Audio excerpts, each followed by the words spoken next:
9 wide, I think, or something like that. They do it in cubits, which is 18 inches approximately. And they refused to bow down. They were thrown into the fiery furnace. The king sees 4 personages in the furnace. And then they come out, they're not harmed, and they are promoted to even higher positions. And we talked about how they said, you know, God will protect us, but even if He doesn't, that doesn't matter. We are still going to worship Him. So we shift gears a little bit in chapter 4. Chapters 4 and 5 are about Nebuchadnezzar in chapter 4 and his son, I get it backwards. It's either Belshazzar or Belteshazzar. I can't keep it straight. Daniel is called one of those, and hang on. Belshazzar. Okay, I always get those two backwards. So we have Nebuchadnezzar and Belshazzar, his son, who each have a problem.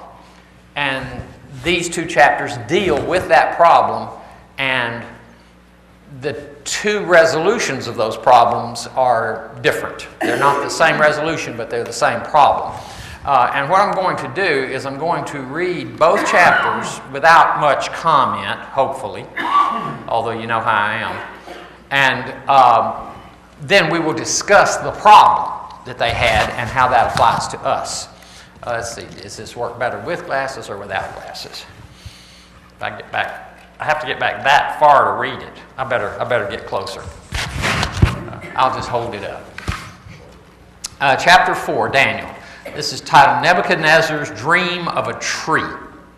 Now it starts out with him actually talking, and it appears that he is talking after this process occurred. He says, King Nebuchadnezzar, to the nations and peoples of every language who live in all the earth, may you prosper greatly. It is my pleasure to tell you about the miraculous signs and wonders that the Most High God has performed for me. How great are His signs, how mighty His wonders. His kingdom is an eternal kingdom. His dominion endures from generation to generation. This is a big switch for Nebuchadnezzar. At most, he would say, you have a strong God in the past. But this is a huge change, so something's gone on. I, Nebuchadnezzar, was at home in my palace, contented and prosperous. I had a dream that made me afraid. As I was lying in bed, the images and visions that passed through my mind terrified me. So I commanded that all the wise men of Babylon be brought before me to interpret the dream for me. When the magicians, enchanters, and astrologers and diviners, he had them all, came, I told them the dream. That was a change for him. He usually asked them to tell him what the dream is. I told them the dream, but they could not interpret it for me. Finally, Daniel came into my presence, and I told him the dream. He is called Belteshazzar, after the name of my God, and the spirit of the holy gods is in him. So he still believes in his other gods, but he has now recognized that God is the big one, the big God, not just a local God. I said, Belteshazzar, chief of the magicians, another word would be counselor, words like that. These were his advisors. Chief of the magicians, I know that the spirit of the holy gods is in you, and no mystery is too difficult for you. Here is my dream. Interpret it for me. These are the visions I saw while lying in bed. Get around to it, Nebuchadnezzar.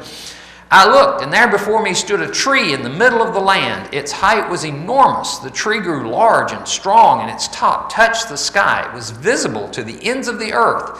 Its leaves were beautiful, its fruit abundant, and on it was food for all. Under it, the wild animals found shelter, and the birds lived in its branches. From it, every creature was fed. Verse 13. In the visions I saw while lying in bed, I looked, and there before me was a holy one, a messenger, coming down from heaven. He called in a loud voice. I guess we would interpret this as an angel, but he does not understand that concept fully. He comes down from heaven. He called in a loud voice, cut down the tree and trim off its branches, strip off its leaves and scatter its fruit. Let the animals flee from under it and the birds its branches. But let the stump and its roots, bound with iron and bronze, remain in the ground. in the grass of the field. Let him be drenched with the dew of heaven, and let him live with animals among the plants of the earth. Let his mind be changed from that of a man, and let him be given the mind of an animal till 7 times pass by for him. The decision is announced by messengers. The holy ones declare the verdict, so that the living may know that the Most High is sovereign over all kingdoms on earth, and gives them to anyone he wishes, and sets over him the lowliest of people. This is the dream that I, King Nebuchadnezzar, had.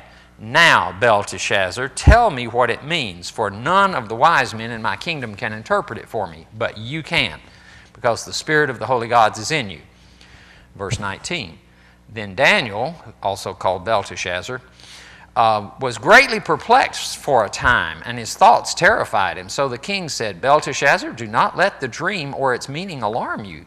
Belteshazzar, Daniel, answered, my lord, if only applied to your enemies, and its meaning to your adversaries. The tree you saw, which grew large and strong, with its top touching the sky, visible to the whole earth, with beautiful leaves and abundant fruit, providing food for all, giving shelter to the animals, and having nesting places in its branches for the birds. Your majesty, you are the tree. You have become great and strong. Your greatness has grown until it reaches the sky, and your dominion extends to the distant parts of the earth. Your majesty saw a holy one, a messenger, coming down from heaven and saying, cut down the tree and destroy it, but leave the stump bound with iron and bronze in the grass of the field. And he continues to let him say that. He repeats the story, basically. And he's going to live with the animals until 7 times pass. This, verse 24, this is the interpretation, your majesty, and this is the decree the Most High has issued against my lord the king. You will be driven away from people and will live with the wild animals. You will eat grass like the ox and be drenched with the dew of heaven. 7 times, it's usually interpreted as 7 years in apocalyptic and prophetic literature. 7 times will pass by for you until you acknowledge that the Most High is sovereign over all kingdoms on earth and gives them to anyone he wishes. The command to leave the stump of the tree and its roots means that your kingdom will be restored to you when you acknowledge that heaven rules. Therefore, your majesty, be pleased to accept my advice. Renounce your sins by doing what is right, and your wickedness by being kind to the oppressed. It may be that then your prosperity will continue. All this happened to King Nebuchadnezzar. 12 months later, as the king was walking on the roof of the royal palace of Babylon, he said, is not this the great Babylon I have built as the royal residence by my mighty power and for the glory of my majesty? Even as the words were on his lips, a voice came from heaven. This is a year later after he has the dream. A voice comes from heaven. This is what is decreed for you, King Nebuchadnezzar. Your royal authority has been taken from you. You will be driven away from people and will live with the wild animals. Basically, the fulfillment of the dream. You'll eat the grass, 7 times will pass until you acknowledge that the Most High is sovereign over all kingdoms on earth and gives them to anyone he wishes. Immediately, what had been said about Nebuchadnezzar was fulfilled. He was driven away from the people. Basically, he went crazy and ate grass like the ox. Body was drenched with dew. Hair grew like the feathers of the eagle. In other words, they got long. And his nails like the claws of a bird. So he was pretty much a madman. At the end of that time, 7 times, apparently 7 years, switching back to Nebuchadnezzar talking. At the end of that time, I, Nebuchadnezzar, raised my eyes toward heaven, and my sanity was restored. Then I praised the Most High. I honored and glorified him who lives forever. His dominion is an eternal dominion. His kingdom endures from generation to generation. All the peoples of the earth are regarded as nothing. He does as he pleases with the powers of heaven and the people of the earth. No one can hold back his hand or say to him, what have you done? At the same time that my sanity was restored, my honor and splendor were returned to me for the glory of my kingdom. My advisors and nobles sought me out, and I was restored to my throne and became even greater than before. Now I, Nebuchadnezzar, praise and exalt and glorify the King of heaven, because everything he does is right and all his ways are just. To those who walk in pride, he is able to humble. So it appears that God humbled Nebuchadnezzar because he had exalted himself so much. And he got straight. He figured out what he needed to do. Now, chapter 5. This is titled The Writing on the Wall. I'm sure everybody's heard that. He saw the writing on the wall. What does that mean? What does it mean? In our vernacular, what does it mean to say somebody saw the writing on the wall? Say what? It is evident what's going to happen. It's usually not good, right? I saw the writing on the wall. It's obvious what's coming, and there's not much I can do about it, and it is not good. What did you say, huh? It's a warning. Yeah, it's a warning. Well, this is where that term comes from, this chapter 5. King Belshazzar. This is the son of Nebuchadnezzar. So Nebuchadnezzar has passed on, and his son is reigning. King Belshazzar gave remember, Nebuchadnezzar got a good outcome. King Belshazzar gave a great banquet for 1,000 of his nobles and drank wine with him. While Belshazzar was drinking his wine, he gave orders to bring in the gold and silver goblets that Nebuchadnezzar, his father, had taken from the... Let me see if there's a note here. It may be that he is a grandson. It says predecessor or ancestor, but I believe it is his father, if I'm not mistaken. Bill were here, he could tell us for sure, I guess. It brought in the gold and silver goblets that Nebuchadnezzar, his father, had taken from the temple in Jerusalem, so that the king and his nobles, his wives, and his concubines might drink from them. So they brought in the golden goblets that had been taken from the temple of God. In other words, these are sacred objects to the Jews. And the king and his nobles, his wives and concubines, drank from them. As they drank wine, they praised the gods of gold and silver, of bronze, iron, wood, and stone. Suddenly, the fingers of a human hand appeared and wrote on the plaster of the wall near the lampstand in the royal palace. It's interesting that he specifically identifies the exact location, near the lampstand. The king watched the hand as it wrote. That must have been frightening. His face turned pale, and he was so frightened that his legs became weak and his knees were knocking. The king summoned the enchanters, astrologers, and diviners. Then he said to these wise men of Babylon, whoever reads this writing, apparently it was not a writing that he understood, whoever reads this writing and tells me what it means will be clothed in purple and have a gold chain placed around his neck, and he will become the third highest ruler in the kingdom. Then all the king's wise men came in. They could not read the writing, nor could they tell the king what it meant. Obviously, if you can't read it, you can't tell what it means. So King Belshazzar became even more terrified, and his face grew pale. His nobles were baffled. The queen, which apparently is a smart lady, hearing the voices of the king and his nobles, came into the banquet hall. She was having nothing to do with this partying. She comes into the banquet hall. May the king live forever, she said. Don't be alarmed. Don't look so pale. There's a man in your kingdom who has the spirit of the holy gods in him. In the time of your father, he was found to have insight and intelligence and wisdom like that of the gods. Apparently, Belshazzar wasn't familiar with this. Your father, King Nebuchadnezzar, appointed him chief of the magicians, enchanters, astrologers, and diviners. He did this because Daniel, whom the king called Belteshazzar, was found to have a keen mind and knowledge and understanding, and also the ability to interpret dreams, explain riddles, and solve difficult problems. Call for Daniel, and he will tell you what the writing means. So Daniel comes in. King asks him, are you Daniel, one of the exiles my father the king brought from Judah?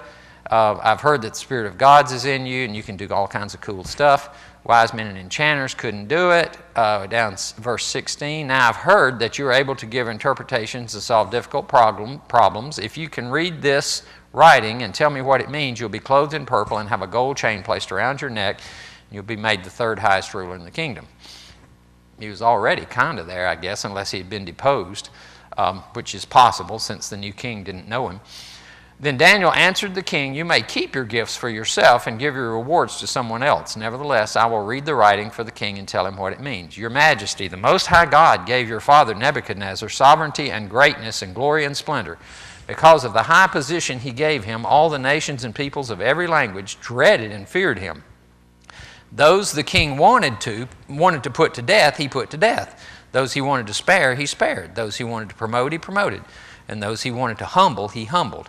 But when his heart became arrogant and hardened with pride, he was deposed from his royal throne and stripped of his glory. He's going back and telling the story of what happened to Nebuchadnezzar in the previous chapter. Given the mind of an animal, lived with the wild donkeys, ate grass like a ox, all that stuff. Until he acknowledged that the Most High God is sovereign over all kingdoms of earth and sets them over anyone he wishes. But you, Belshazzar, his son, have not humbled yourself, though you knew all of this. So he actually knew what had happened to his father. Instead, you have set yourself up. I guess it was a pretty famous story. Instead, you have set yourself up against the Lord of heaven. You had the goblets from his temple brought to you, and you basically desecrated him. You praised the gods of silver and gold and other things which cannot see, nor hear, nor understand, but you do not honor God, who holds in his hand your life and all your ways. Therefore, he sent the hand that wrote the inscription. And then he reads the inscription. And the words are apparently, I guess this is written mostly in Aramaic. Mene, tekel, parson, or some variation of that is what it says. Here's what these words mean. The first word, which is repeated twice, mene, God has numbered the days of your reign and brought it to an end. Tekel, you have been weighed in the scales and found wanting. And parson and peres, which is the word he uses, is the singular and plural of the same word. Your kingdom is divided and given to the Medes and Persians. These words have to do with weights and measures and with money and things like that. And so the words are, like money, weight, or some such thing. And he interprets the meaning of those words as what he just said. Then at Belshazzar's command, Daniel was clothed in purple. He got bad news, but he still held to his promise. So he clothes Daniel in purple, puts a gold chain around his neck, even though Daniel had said keep it, and he was proclaimed the third highest ruler in the kingdom.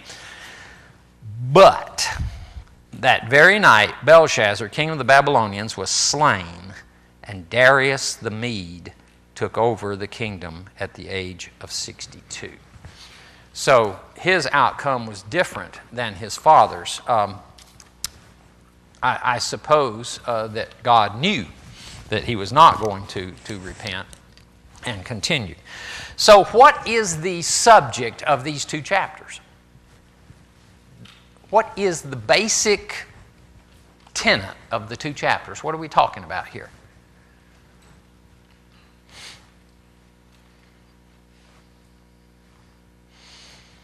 We're talking about pride and lack of humility. That's what we're talking about here. Spends 2 full chapters basically talking about pride and humility. Pride being sort of the opposite of humility. But humility is one of those things, you've heard me say this before kind of as a joke, of all my characteristics, I'm most proud of my humility. Of course, that's impossible, because the second you even think you've got humility, you've lost it. The second you think you've got it. So rather than try to think that way, I do my best to try to be less prideful, which doesn't always work. But I can't try to be humble, because God humbles you. And it occurred to me this morning that humility and humiliation are all related. Humility and humiliation. We don't like that.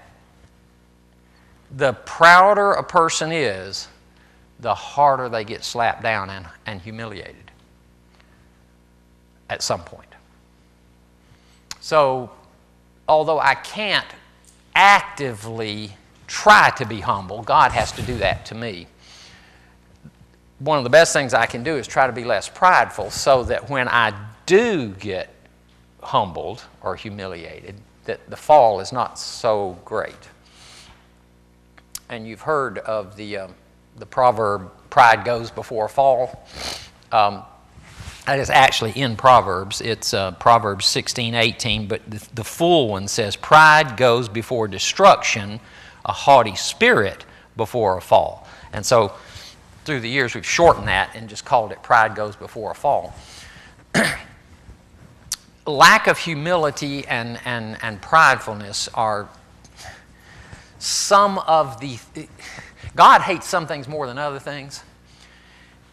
You remember, I don't remember the exact reference, but it says, God, I hate divorce.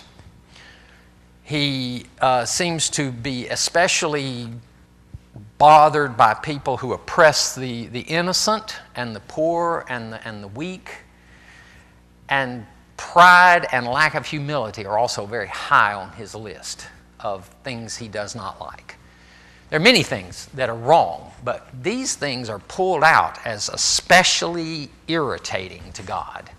He does not like proud, people are haughty and I'm better than you, and and you see this fairly often. Most people try a little bit to hide it. Because and I forgot to look it up, but even in more secular philosophy, pride is considered to be just a bad thing to even consider to have. Remember the story of Icarus, who made the wings with feathers and I guess wax, and in his pride he tries to fly to the sun, and the sun melts the wax on the wings and he falls to his death as his father watches.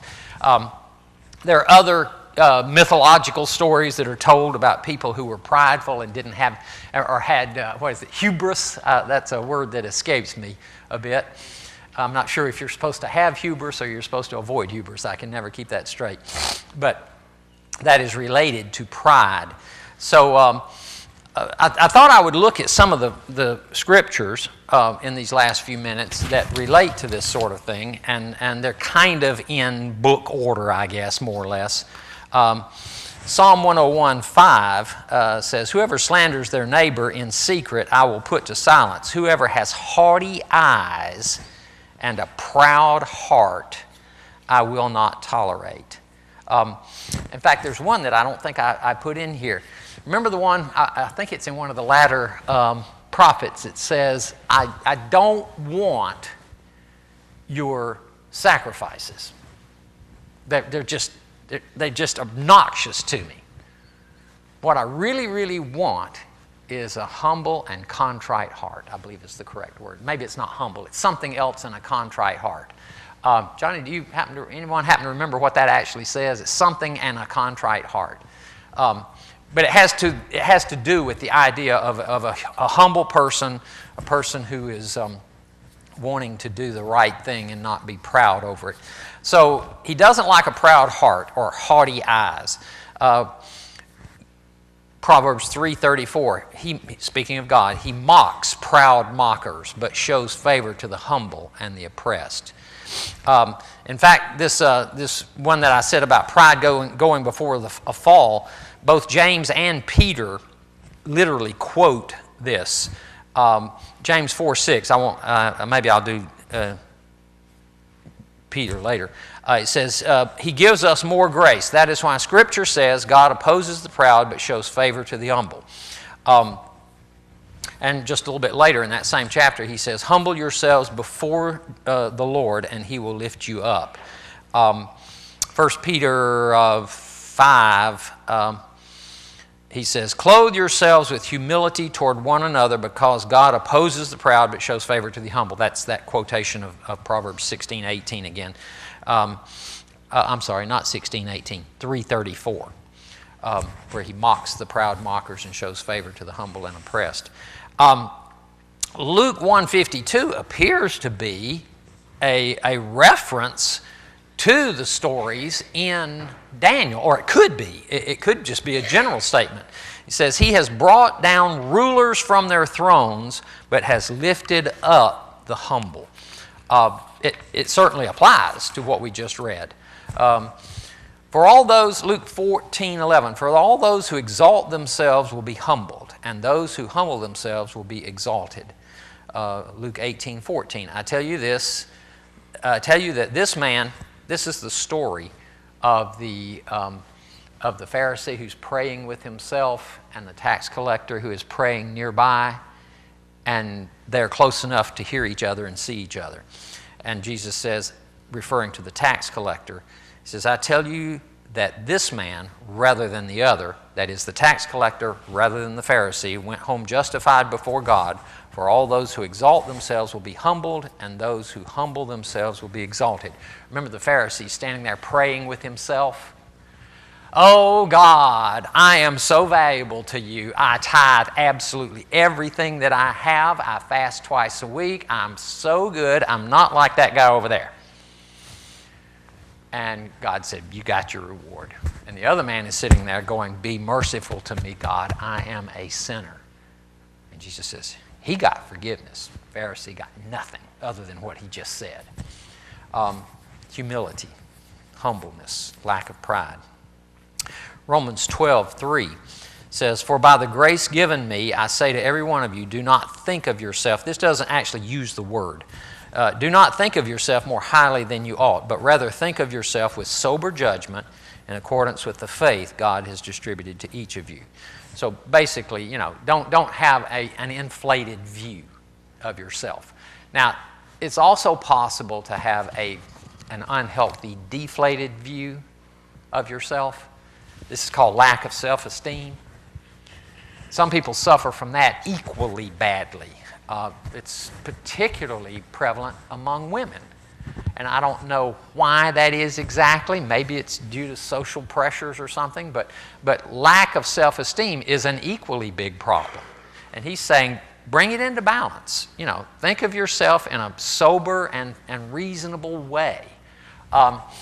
In some cases, maybe in all cases, I would rather you think a little bit more highly of yourself than you should, as opposed to thinking less of yourself than you should. Why do you think that's valuable? If you think less of yourself than you should, you won't attempt to do some of the service God has in mind for you. You'll feel like you can't do it.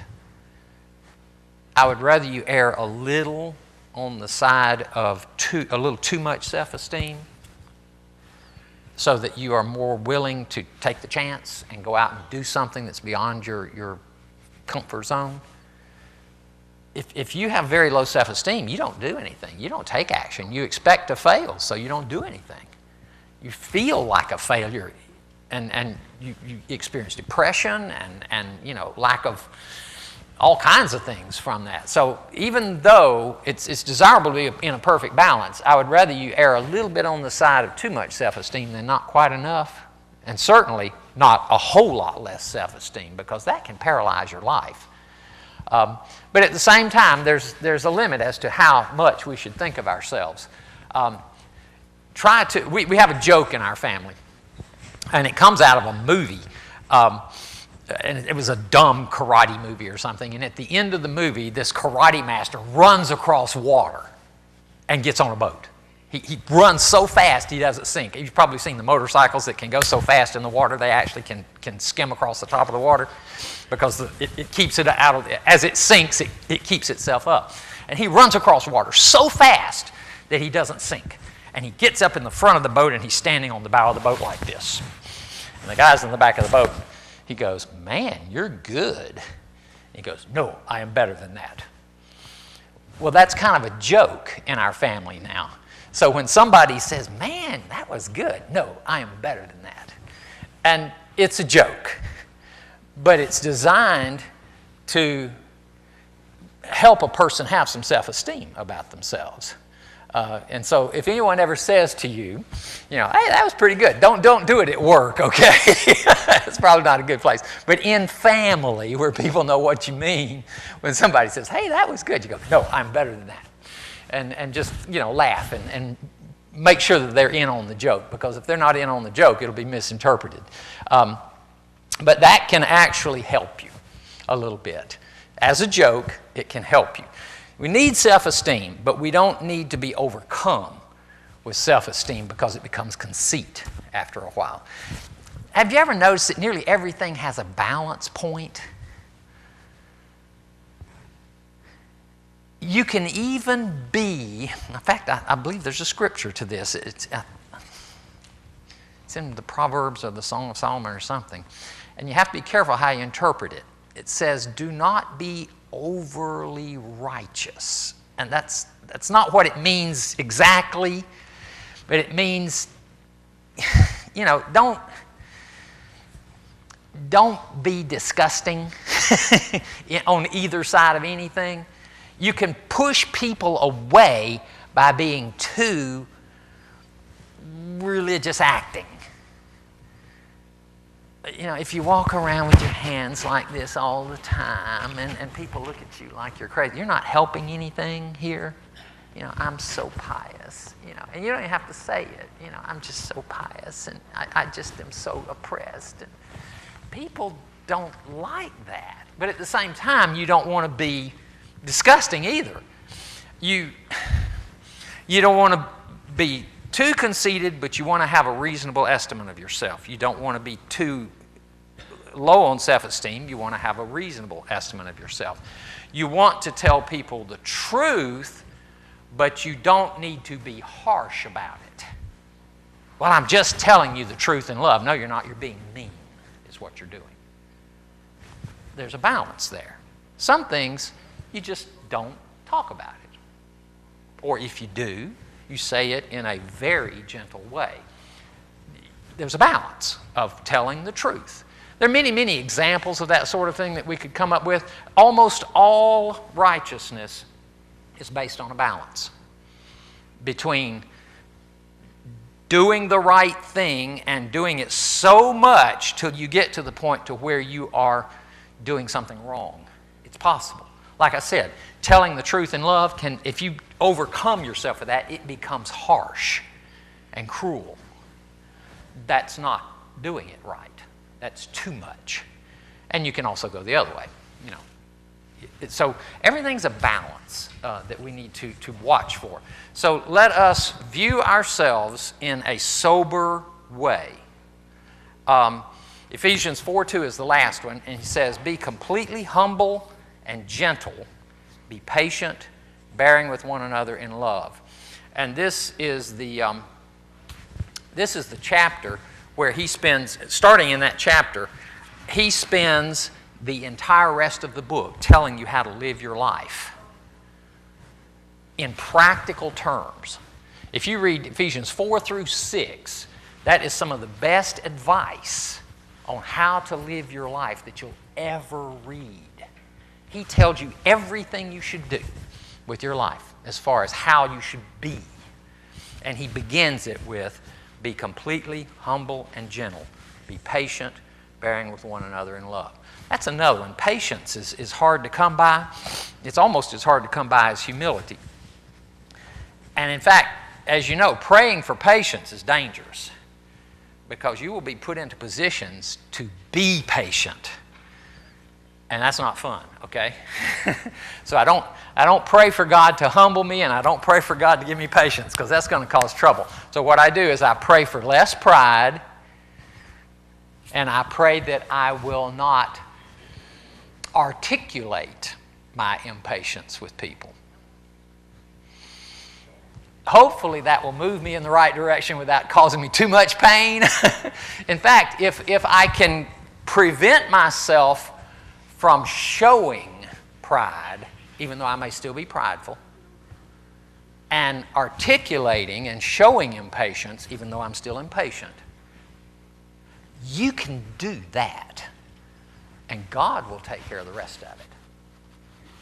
It's that fake it till you make it kind of thing. I know that sounds terrible, but if you can just keep your mouth shut, when you're impatient and prideful, that'll go a long way toward getting you where you need to be and where I need to be. So those are my goals. Is to keep my mouth shut when I'm being prideful and when I am being impatient. How good am I at that? Not real good. But I'm working on it. And hopefully over time, God will only slap me down lightly and give me difficult situations to be patient over lightly so that I can get there slowly. I would really rather not be, think I'm up here and be slapped out all the way down here. I actually experienced that a few years back, about 12 years ago, and it hurt. It hurt big time. I don't like that. I don't want to do that again. And I hope you never experience those kinds of things either. So, let us practice humility until God brings it about in our lives. And let us try not to be prideful. And these 2 chapters are strong, strong stories about people who achieved everything. They were the king, literally the king of the world. And God said, let me show you how that works. Now let me give you a practical example and then we'll be done. If you are blessed with good looks, you had very little to do with that. If anybody should take pride in that, maybe your parents should, but that was purely by accident on their part. So they didn't actually consciously make you good looking. Or if you are blessed with riches, or high intelligence, or great personality, or any other quality, in most cases you would be stupid to say you achieved that on your own. Some people like to think that they're financially savvy and they did that on their own, but the truth is God gave you the brain. He probably helped you a lot, or there was a lot of it was chance probably, or luck, or whatever you want to call it. So when you are thinking of those things, thank God for them. Thank you, God, that you have been so kind to me and made me well off financially, or I have enough to eat. You know, you don't have to be rich. I thank you that I have enough to eat. You've provided for me. Thank you that you made me smart, and I hope I'm using my intelligence to your glory. Thank you that you made me well off financially, and I hope I'm using that money to your glory. Thank you for making me good looking. I hope there's some way I can use that for you, but, you know, I don't. But thank God for the things you have, rather than going around, you know, I achieved this on my own. This is what I deserve. I'm cool, and everybody needs to know that. You know, that's pride, and that's lack of humility. Your work should speak for itself without you having to toot your own horn. It's much better to have other people come to you and go to your friends and tell them how great you are than the other way around, okay? And that's difficult for all of us. I told you, I'm working on not being so vocal in my pride and so vocal in my humility, but I'm not doing a very good job of it. Perhaps you could pray for me in that regard, and that I can overcome that. So let's have our blessing, and then we'll be done for the morning. My prayer for you is that you will have a sober view of yourself, and that you will thank God for the blessings He has placed in your hands, and that you will not be prideful or have lack of humility in your life. Through Christ our Lord.